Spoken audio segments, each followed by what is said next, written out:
Welcome to Beyond the Scoreboard, the podcast that takes you inside the huddle, beyond the plays, and into the minds of coaches. I'm Perry Black, and each episode will bring you exclusive interviews with coaches from all levels, sharing their stories, strategies, and lessons they've learned along the way. So pull up a seat, let's get beyond the numbers, beyond the highlights, beyond the scoreboard. Welcome to Beyond the Scoreboard, the podcast where we dive into the world of coaching. I'm your host, Perry Black, and I am thrilled to have you with me today. In our third episode, I'll be giving you my story and background in the world of coaching. We will dive into my playing days, coaching career, and also answer some listener questions. So, let's get into it. I began my athletic journey early in life. I'm a son of a teacher and a coach. I grew up going to all my dad's practices and games, but I was also a son to a golf addict. I began playing golf around 4 years old. My amateur golf career was pretty good. I was playing in local tournaments when I was 5 and would play up divisions. From the ages of 7 to about 9, I played around 25 amateur events in the Pacific Northwest and won 24 of them. I broke 100 from the men's tees at a local golf course in Lewiston, Idaho, when I was 8 years old, which I was extremely proud of. I remember this because I won a bet for that.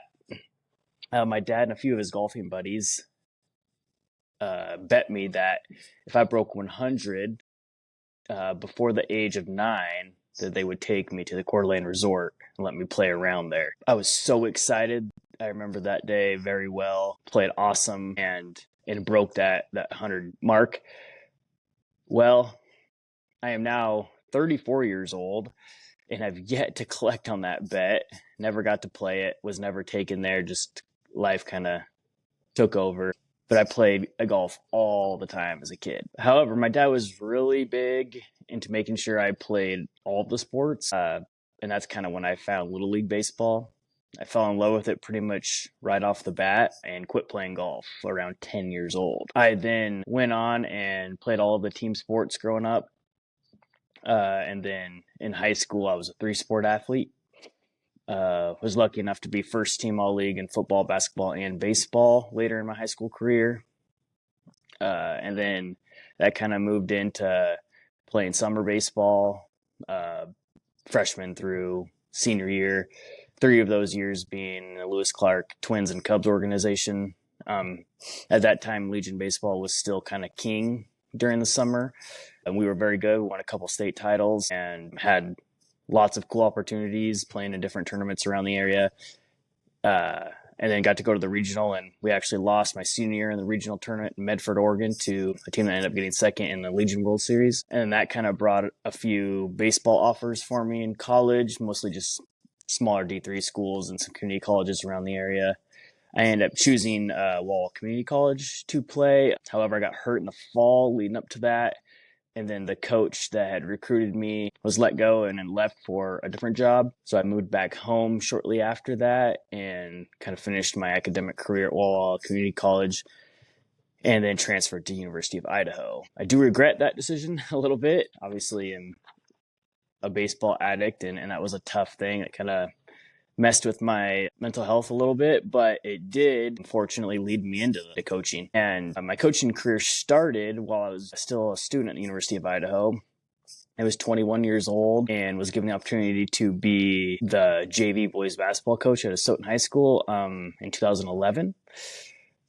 I have coached something at Asotin ever since then. It's been about 13 years now of me coaching something here at Asotin. I've coached 4 different sports at the high school level. I've been the head golf coach, the head boys basketball coach, along with assistant coach in girls basketball, boys basketball, and football. I also have coached boys and girls middle school basketball and football.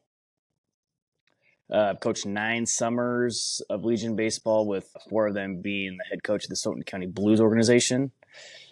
And all of that has brought me unbelievable joy, got me through college. It also gave me kind of a good professional path. Coaching is what got me into teaching. So it's really had a whole large impact on my life. But the biggest impact that it's had is It's how I met my wife. My wife and I now have 5 kids together and are both crazy into their sports and how all that has shaped our family. But I coached my brother-in-law here at Asotin in baseball and in football. And that's kind of how Annie, my wife, and I kind of reconnected from high school. And we have been together ever since that time. But that's definitely, I would say, the highlight of my coaching career is where I was able to meet kind of love of my life and my wife. But I've kind of gone on in my coaching career, trying to use it as a aspect and a tool for my family life. I've spoke on different episodes about this, that we are all in as a baseball, basketball, football, athletic family. Uh, all of my kids enjoy participating in athletics, and I now coach a couple of them in their different things. But Annie and I are a full in sports family. It's kind of all we do at this point, and we love it. And wouldn't have it any other way. But it's kind of funny how coaching has brought me so much joy professionally, but also in my personal life and in my family life. I've had a chance of winning a couple Assistant Coach of the Year awards here in Northeast 2B for baseball, and coached some unbelievable successful teams, a couple state title games, one state championship in 2019. Soton Panthers won that one. Kind of an unbelievable run. We gave up one run in the state tournament and knocked off some pretty good teams and some pretty good pitchers along the way. That was really a highlight. But also here recently, I have had a chance to kind of dive into the Little League world coaching wise. And the last couple of years, my son and his team have won the district tournament for Little League here in Eastern Washington, and have been able to represent our district at the state tournament in Washington, where we placed the highest ever in our district, 5th this year. And it's kind of a highlight, actually, as small as it may sound. That's some of the most fun I've ever had coaching, was being able to watch him and his friends grow and compete and learn the game of baseball, and hopefully find something that will help them as they grow and kind of navigate that childhood of theirs. We actually lost to the team that went to the World Series. They had some amazing baseball players from Puyallup, and that was super fun to get to watch them on TV a couple weeks later, and having my son go, "Oh man, we played against that guy. That guy was so good," and all of that kind of stuff. How it's brought joy to our life outside of just the game. But yeah, I believe that I am a baseball coach through and through. It's definitely my passion. It's something I've studied, I don't know, 20 years now. Definitely brought on from my older brother, who was a very good baseball player collegiately, or not collegiately, could have played collegiately. And then my dad, who did play collegiately and also, like I said, mentioned before, coached baseball for many years. I believe that is kind of my calling card. My wife and I joke that I don't know much in this life, but if somebody's got a baseball question, I'd be the right person to talk to. I don't know if that's a good thing or a bad thing or what, but it's definitely a true thing. But yeah, I coach everything else, and I do love football, and I do love basketball, and those are passions of mine as well. But I would say baseball is at the top of that mountain for me, for sure. It is definitely something I feel like I have a decent amount of knowledge on, and it's an addiction for me. I don't know if I could navigate my professional life without coaching baseball in some aspect. So my coaching career has kind of been summed up with, coaching baseball here, and then kind of filling in my knowledge and being able to pass on my knowledge to other players in different sports. Kind of goes, if I had a pyramid, it's definitely would start down here with youth sports and coaching my kids, and then kind of ends up here at the high school baseball level. I would say that baseball is my passion for sure. So now I have quite a few questions, which I love to get and I love to answer, and I'm going to answer quite a few of them on this episode today. But part of Beyond the Scoreboard here is being able to get to all levels and try to meet audiences at all different levels. And yeah, I could talk, a lot about techniques and all that kind of stuff when it comes to baseball or basketball or football or golf or whatever. But I do want to try to leave the audience here and answer some of these questions with something that you can take back and try to use. So I'm going to try to make it kind of as simple as basic as possible in a lot of these answers. But I would say any question that I get, I try to answer as truthfully as possible. If anybody knows me, I'm definitely kind of a straight shooter. I'm going to give you my answer, and it's probably going to be a pretty passionate one. But let's jump into these listener questions. All right. There are many different ways of teaching hitting nowadays. What is your philosophy and how do you teach it? Okay. So with YouTube and kind of that, crazy sensation of all these quote unquote hitting gurus and all of that, I want to start with, I like to listen to people that can explain it the easiest. And most of the time, those are the best hitters of all time. Tony Gwynn's, Derek Jeter's, all of those guys, if you listen to them, Chipper Jones is another really good one to listen to. They all break it down in a way that makes sense to nearly all levels. I don't need you sitting in a chair and swinging some sort of helicopter thing. Don't do that. Don't do that until you are at a skill level that is beyond most people. But if you do get to a skill level, you can start doing a lot of those really, really technical drills.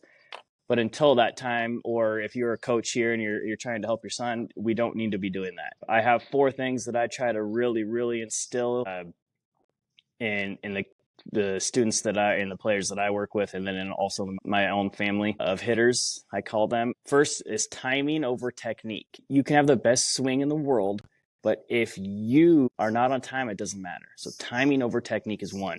2 is contact over power, and I'll explain all these a little bit more. But contact over power, you need to have barrel accuracy, balance. You can swing as hard as you want. If you fall off balance, it doesn't matter. And then the last one is do not strike out. Do everything in your power to commit to some sort of approach that will allow you to have the most batted balls in play. We need balls in play. And that translates to every single level. So I'm going to circle back a little bit and talk about timing over technique and what that means. So timing over technique is you need to get in sync with whoever is throwing you a pitch.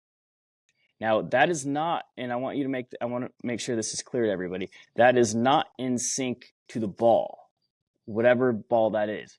It is in sync with the body of the pitcher or whoever is throwing you the ball. Okay. What we can't have is people, as you start getting higher levels of baseball, you cannot just time the ball anymore. The ball is moving too quickly in a short amount of distance. Okay, we need to get on time our body with the pitcher's body, and then react to the baseball. Okay, practice doing this as much as possible. Mirror yourself. When you're watching baseball on TV, stand there and get dry swings, trying to time your body to the pitcher's body on TV. Go to YouTube. Just pull up clips of people pitching. Try and get on time with their bodies. Don't even look at the ball for a while. Okay? When you're on deck in games, if you're a little bit older, when you're on deck, try to get in sync with the pitcher, with the body of the pitcher. And then you can start working towards the ball later. I know that might sound backwards, but get on time with the pitcher's body, your body and the pitcher's body, and then you're going to be able to react to the fastest pitch. Once you can hit the fastest pitch, the rest is just adjustments. And that brings us into why contact over power is important. And what I mean by that is I don't want to create a bunch of people that can't hit for power. Obviously, that would be silly. But you are going to have much more power the more you hit the barrel. Hitting the barrel is king. If you need to slow your body movements down a little bit, maybe 80%, to be able to get more barrels, you're going to hit the ball harder. Harder means farther most of the time. Okay. If we're creating a swing that's so technical that there's no adjustability, you're not going to hit for power. You need to be able to consistently make contact in the middle of the barrel before power can happen. And a couple really good drills of creating this would be using things that are smaller than the actual bat that you're going to use in a game. I use this all the time. This is a quick stick. You can use a regular broomstick, old school, or you can also cut down any sort of PVC pipe and go ahead and put a grip on it and swing that. I don't care what it is, but swing something that is smaller than the size of the barrel you're going to be using. Be able to deliver this barrel on time and accurately. Something this skinny will help create that. And then also, or the object that you're swinging, try and lower the object that you hit. Hit smaller things. So now when you incorporate hitting using a thinner bat with thinner objects that are being thrown at you is an absolute great way of creating barrel accuracy. Okay, when we get in another one of these, try to make this as light as possible. Have one that's very light, and then have one that's very heavy. So we have one, I don't have it with me right now, but I have one that's 30 ounces. This one's 12. We have one 30 inches and 30 ounces, and then 30 inches and 12 ounces. Okay, shorter than normal if you're a high school guy. You can also do this with little league kids. You can do this with college people. It doesn't matter your level. Swinging something smaller and hitting something smaller is going to create accuracy. Okay. Once you move on and you can do those, the progression that we use or that I use is we will just basic soft toss those. Okay. Regular soft toss, and then we'll move into front flips. Okay. Once we can hit that consistently and hitting the ball hard, okay, then we'll start going overhand dart throwing with the little golf ball wiffle balls. You can also use pop bottle caps, whatever you want that's smaller. And then once we can do that, then we're going to use the same skinny bat or skinny object and hit full-size foam balls. And the reason I recommend using foam balls is because if you don't hit this in the center of the foam ball, it's not going anywhere. So our goal is to be able to deliver this barrel to the middle of the baseball as often as possible. And that's going to give you really good feedback. And you can do this very cheaply. You can do this in your garage. You can do this in your backyard. You can do it with wiffle balls if you don't have a space you feel comfortable hitting foam balls with. You can do all of these drills nearly anywhere, in a high school gym, in an elementary gym. You can do them outside. Like I said, you can do these anywhere. But swing something that's skinnier and hit something that's smaller, that's going to create barrel accuracy. Once you become very accurate with delivering the barrel, the pitcher's doing the rest of the work for you. Okay? You will become a powerful hitter if you can have barrel accuracy. You don't want it the other way around. You don't want to have a big old powerful swing and miss 50, 60% of the time. Okay? Coaches aren't going to like that. Now, balance. I'm stealing a Tiger Woods quote here, and I think his dad was the one that taught him this, is you can swing as hard as you want to and as hard as you can as long as you stay on balance. That's all I would tell a kid. If they swing and cannot hold the finish, okay, can't take a picture after they swing, probably swung too hard. Now that's going to differ. The higher you get, yeah, you might be able to fall off balance a little bit more. But younger kids, man, 10 to 12-year-olds, if they can't swing and stay on balance, it's probably swinging too hard. We don't need guys hitting 210-foot home runs in Little League and thinking they're powerful, right? That's probably not going to translate when you get on a larger field. Hit the ball as hard as you can on a line, okay? And be on balance. If you can be on balance, be on time, and deliver the barrel accurately, you're going to be a very good hitter. Doesn't matter what level. And then that leads me to don't strike out. This is coming from the coach in me and kind of the manager style, and not just the instructor. If you strike out, you can't play. It's that simple. We need to be able to get the ball in play and make the team that we are playing beat us. I'm not sure what level you guys are coaching. I imagine this is pretty much in every level, but hard ground balls and line drives get you on base. Pop-ups and medium fly balls don't. I'm not going to tell you how to create your own player's swing, and whatever your philosophy is kind of on you. I can tell you this, the top 5 least teams to strike out in 2024 all made the postseason in the MLB last year. The teams that had the highest strikeout percentage, the top 5 most teams to strike out in the MLB in 2024 did not make the playoffs. So if you strike out the least amount of teams that strike out usually win. Okay?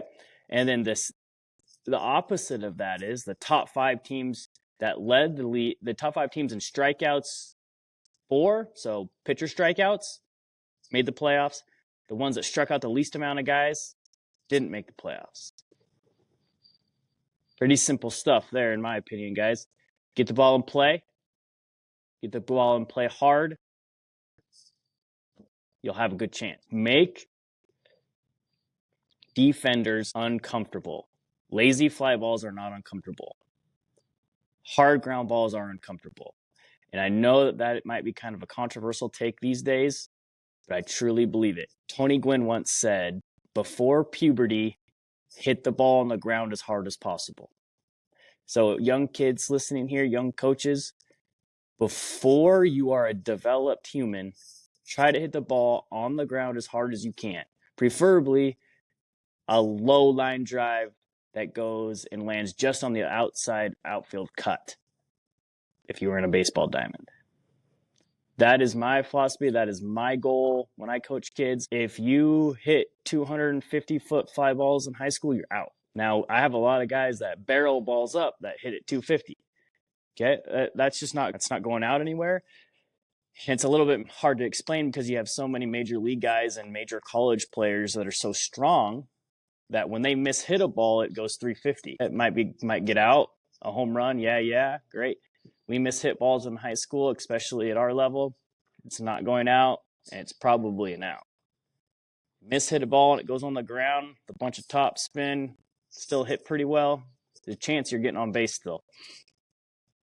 Okay, just understand. I truly believe it's harder to field a ball cleanly, throw the ball cleanly, make sure the first baseman catches it cleanly and is on the bag. That's a lot that has to go right. A lazy fly ball, the center fielder, left fielder, right fielder just has to run to the ball and catch it. So I digress a little bit. I won't get too into that. But to answer the question, I would teach it by those 4 principles. I would teach hitting by those 4 principles. Timing over technique, contact over power, balance, and then don't strike out. Another listener question, what is your stance on curveballs? When should a pitcher start throwing one? Okay, so this is a difficult question because there's been a lot of kind of thoughts that curveballs shouldn't be thrown till a certain age. I don't believe that, and I also don't believe that curveballs are bad for your arm. Now, let me make sure you understand this, and I want to be clear here. A properly thrown curveball will not hurt your arm. A poorly thrown curveball with terrible technique will hurt your arm, just like any other pitch would. Worry about your usage rate, how many pitches you're throwing, as opposed to what type of pitch you're throwing. Now, when you grip a curveball, it needs to split the ball in half. So if I don't have a baseball here, but if you had a baseball, split it in half and make sure there is no gap. Karate chop down. If you can teach young kids to get this action, notice how there's not much wrist movement. When the ball is tucked back and there's no gap, if you have a gap, then you get wristy. Try not to have a gap.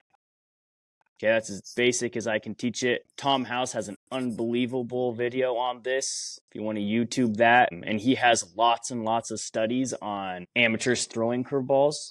And I would recommend you go to YouTube or wherever you can get Tom House's information and look that up. I went to a couple coaches clinic with Tom House and he said the same thing. Tuck the curveball, split it in half, karate chop down, you'll have a chance. And it creates the right spin. It gives you a chance to be able to throw it for a strike as well, all of that good stuff. But do I think curveballs automatically hurt your arm because you're 12 and you're throwing it, or you're 10 and you're throwing it? No, if you're throwing it properly, you'll be all right. If you're not throwing it properly, it might hurt your arm. But if you're not throwing a fastball properly, it could hurt you as well, and so on. At this point in your coaching journey, What has been your favorite level to coach? This is from an avid listener. The favorite level to coach, I think, is a tie. I obviously am a high school coach at heart. I love the competitiveness of high school athletics. I absolutely love, competing for championships, league championships, state championships, all of that fun stuff. I love watching kids develop from a ninth grader as I went through puberty to a 12th grader that has, and kind of navigating their college careers and stuff with them. I love that. But man, recently coaching young kids is a blast. And man, it's a very rewarding thing when you can see somebody not be able to hit, give them a couple tweaks, and then bam, start blasting the ball. That is super fun. So I think I'm going to answer that question with a tie between high school baseball and kind of that travel level youth baseball. Another question: do you have any aspirations to coach in college in the future? I had aspirations when I was a little bit younger. Starting a family has changed that a little bit, but yes, I would at some point in my life. It might be quite a few years from now, but coaching college would be a goal. Yes, specifically coaching baseball in some aspect in college would be a goal. But like I said, it's pretty far down the line. I think I'm going to enjoy coaching my own kids at the high school level and watching them grow and being part of their families or their kind of athletic career as much as possible is more important right now than my college aspirations. But to answer that question, I think yes, I would at some point would like to. What is your primary position group in football and then also in baseball? For Asotin High School, I primarily coached wide receivers and safeties for football. And then I also work with the special teams units. And then baseball, I'm a through and through infield guy, 100%. Infield is my favorite thing to do. But I have gravitated quite a bit and I've been trained up a lot more and went to a lot more coaches clinics and stuff on pitching. So I guess I'd probably say infielders and pitchers is kind of my quote unquote expertise. As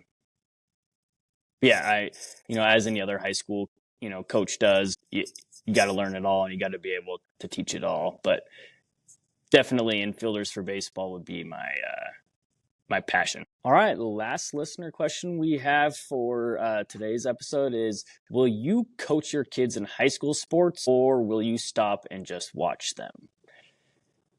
This is a tough question, but I believe I will coach them as much as possible. It's a bummer, I have a decent age gap in my kids, and so I wish it could all kind of happen at one time. I think that would be awesome, but it just won't. But yes, I plan on coaching the same things I coach right now, and coaching them and watching them grow in whatever they choose to play. Hopefully it's something that I do coach. But if coaching becomes too difficult and they decide to play sports that I don't coach, I'm going to have to make that decision when that time comes. I'm definitely going to watch my kids as much as possible. I guess currently, if I could answer that question truthfully right now, I would say yes. But if they choose not to play baseball or football and do something else, then I'll have to reconsider at that point. But those are some really good questions. I hope I answered them and then gave you a couple drills or things to look into that could help you with those. Like I said, I am absolutely no expert in all of this, but I do feel like I have a pretty decent amount of knowledge in a lot of this stuff, especially baseball. And I promise you, if you have anything else or any other questions, you can reach me at any of the social pages. Hit me up and I'll answer those questions. Give me a call. Okay, I'm not here to hide anything. I'll give you every drill I can, kind of share my knowledge with you, and I hope that other coaches around would do the same. So continue with those questions each and every episode. We really appreciate that. We appreciate you guys tuning in and watching and listening to this podcast and kind of the journey of the coaches around the Northwest. We have some really good next episodes planned for you with a lot of really fun guests. We're going to kind of dive into the baseball world here a little bit with the next couple episodes, which I'm unbelievably excited to share with you. So stay tuned. I will have those guests and a little bit of a preview on that here shortly. But until then, thank you for joining me on Beyond the Scoreboard for episode 3 and kind of my journey and my background.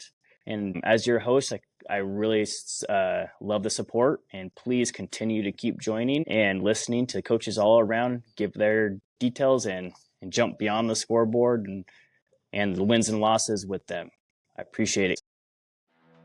That's a wrap for this episode of Beyond the Scoreboard. A big thank you to our guests today for sharing their insights, stories, and wisdom from the world of coaching. If you enjoyed the conversation, don't forget to subscribe, rate, and review us wherever you get your podcasts. It helps us reach more listeners like you who are passionate about the game and the people who make it happen. Follow us on all the socials for updates and behind-the-scenes content. And as always, join us next time as we continue to go beyond the stats, beyond the sidelines, beyond the scoreboard.